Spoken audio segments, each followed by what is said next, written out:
بالله من الشيطان الرجيم. بسم الله الرحمن الرحيم.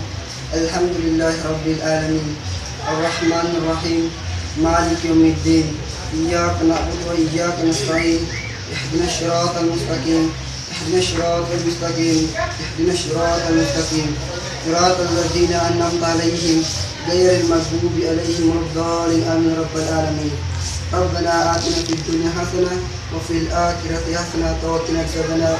سبحانك ربنا رب العزة عما يصفون وسلام على المرسلين والحمد لله رب العالمين. Okay, good afternoon, class.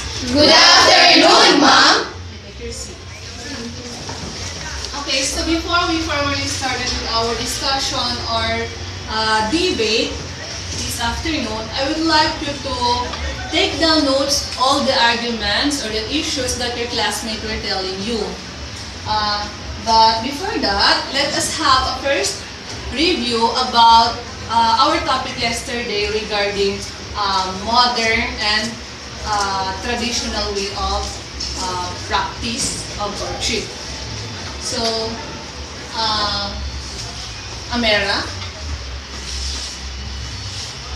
In Bulacan province, Ma'am, Bulacanos kind of people use courtship known as naninilong, which means serenading from under the house. Okay, so in Bulacan, the way the man court the girl is used in a way of serenading. How about in Ilocos?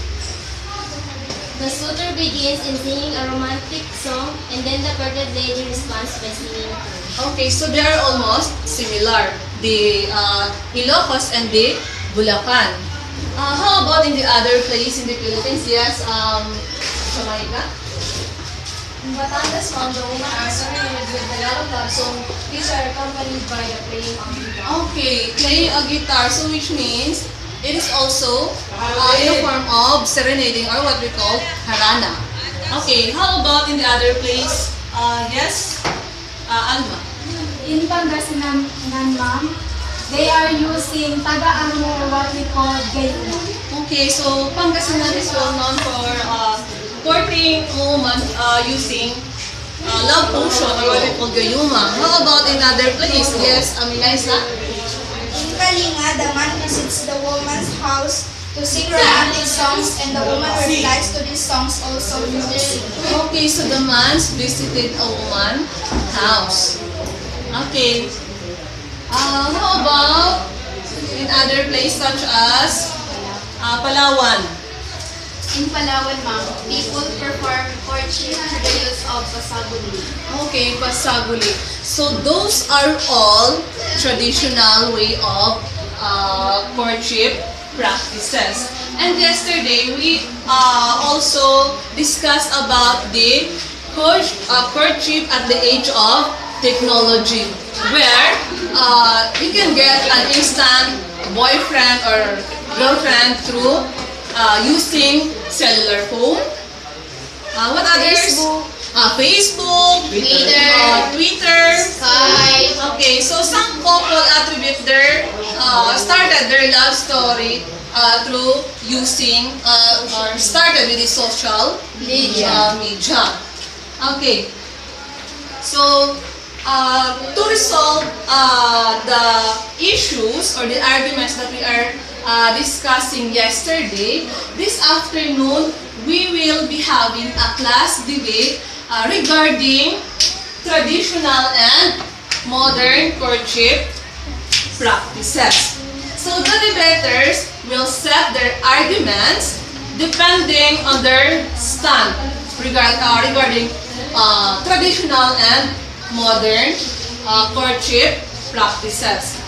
Okay, so we have here in one side traditional courtship and on the other side is modern courtship practices. Okay, so in this side, they believe that traditional courtship is more reliable and acceptable. And on this side, they also believe that modern courtship practices are also reliable and acceptable. Okay, so let me introduce to you the debaters from traditional courtship practices.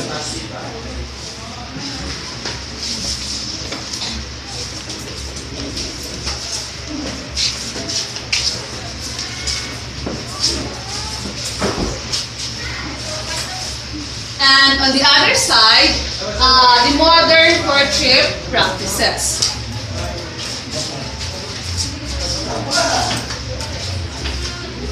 Okay, so are you ready, debaters? Yes, ma'am. Okay, so I think we are all ready. So to start with, we will start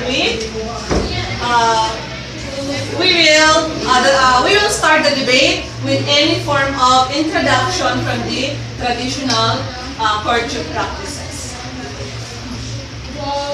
Good afternoon to each and everyone. My name is Amera M. Jamil, debaters from Traditional Way of Courtship. I'm Shara Mustafa, debaters from Traditional Way of Courtship. I am Alma Mamaluba from the Traditional Way of Courtship. I am Fairuz Alabat, Traditional Way of Courtship. I'm Siti Norhana Zakaria, Traditional Courtship Practices. I am Norhaimat Tato from Traditional Way of Courtship. Good afternoon, switch number 1. My name is Samraida, debater from Modern Way of Courtship. Jamaica Mindo from Modern Way of Practices. I'm Eliza Salik, debaters from Modern Way of Practice. My name is Sarah Alabat, from Modern Way of Courtship. Zakari Magulaba from Modern Way of Courtship. I am Shahani Adam, debater from Modern Way of Practices. So we from Traditional Way of Courtship believe that traditional courtship is more reliable and acceptable than Modern Way of Courtship. Everyone has a different way of expressing his love for a girl. All I know is that when my grandmother talked about courtship in her time, it was so romantic. The guy expresses his love and admiration in a respectful way for the girl and also for the parents. This was really helpful because my boyfriend has a very strict mother and everyone in his family knows about us but not his mom. And his brother-in-law suggested that we tell his mother that we would like to court rather than come out as dating. And it would be a good chance to spend more time with him at his house. Why do we need to involve our relatives in our relationship? In the first place, you and your boyfriend or girlfriend is the only involved in the relationship. We do not need to suppress our feeling for one another because we think of what our relatives or other people might say about us. Our relative preference. It is us, for I will suffer if I suppress my feelings because other will not allow. No wonder relationships these days don't stay long compared before. This is because, in the first place, the foundation of relationship is not strong. Now, you can just easily approach a lady walking on the street and ask for a phone number. A few talking, flirting on the phone will give you an instant boyfriend or girlfriend. You will even couples have their first dates. Holding hands and public display affection. Things are that completely forbidden in the context of the traditional courtship. On the past, teenagers have a high standard when it comes in courtship. Even the parents were so strict in allowing their children to court or being courted by someone. Parents wanted to see the man in their own house. They wanted the courtship for their girl to happen in the house because of them, and sometimes it may lead to parents are the one who choose the partner for the daughter even there are no feelings are arise. In courtship, hard work and patience are important in order to achieve a long-lasting relationship. If the guy had waited long enough and had gone through different tests just to win the woman's heart, It will teach him to value the woman and not to give up in her easily. And for the lady, enough time will give her a chance to think deeply and decide whether the man is really the one meant for her. This way, there will be less complications since it will allow both parties to know each other better. Another way of courting a girl in the past was writing a love letter for the girl. A love letter contains admiration and love for the girl. Another is giving a flower or a food, specifically a chocolates or any sweet food. And most of the time, it takes so long before the letters or foods will be received by the girl. But now, if you want to show your love and affection every second, you can text or call her. You can deliver the food or flower you want to give for her in easy way.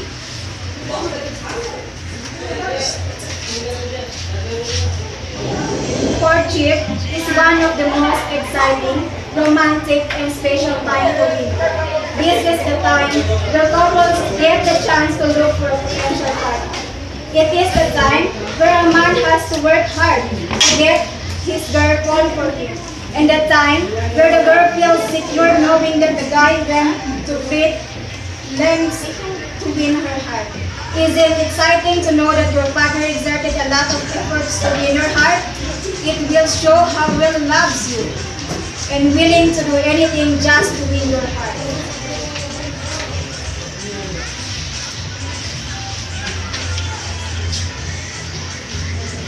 Gone were the days of paninilbihan and haranas.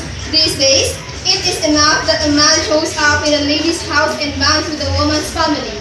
He is not expected to chop wood or fetch water, at least shows the girl's family that he is worthy enough of her love.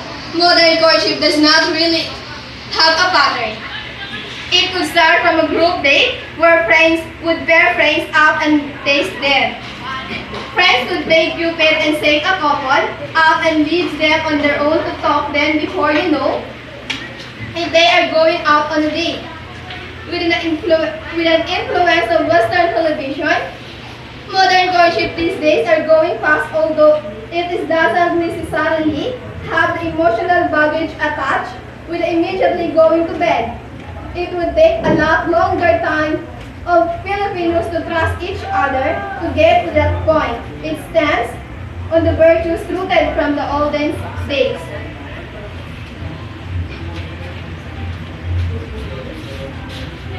Courtship gives a person time to know better the character, background of some being considered as one future lifetime partner, and also give time to understand one another and determine if you can get along with minimal conflicts, and also reveals one interest, like and dislike, limitation and aspiration in life.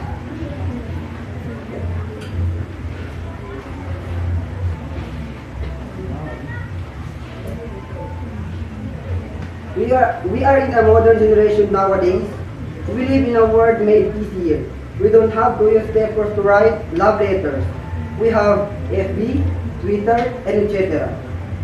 We can know their answers immediately, letting us not to worry for nothing.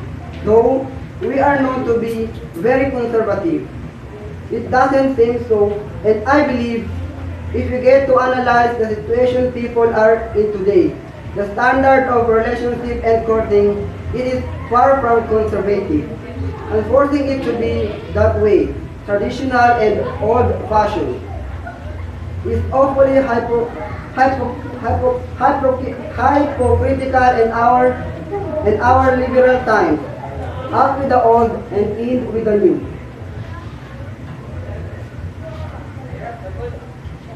Courtship allows couples to decide whether they're ready to be committed of any circumstances that could possibly arise during their marriage life, and also allow couples to determine and focus on what to expect in marriage. It develops security and establishes respect for each other. In traditional Filipino courtship, the courting couple almost never get to spend any time alone together. The traditional always has been accompanied by family, friends, etc. and the couple.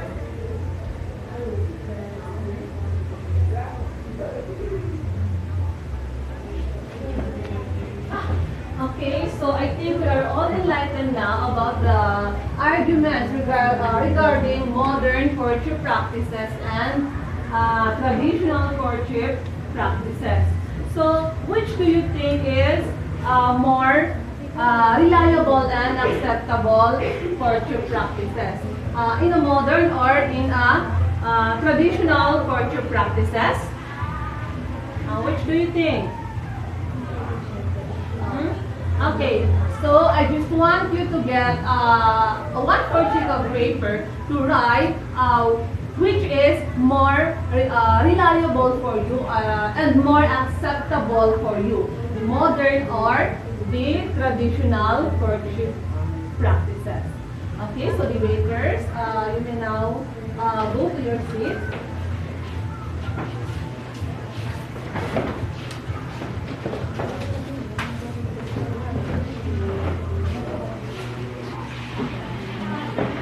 And write a reflection about the modern and the traditional way of courtship practices.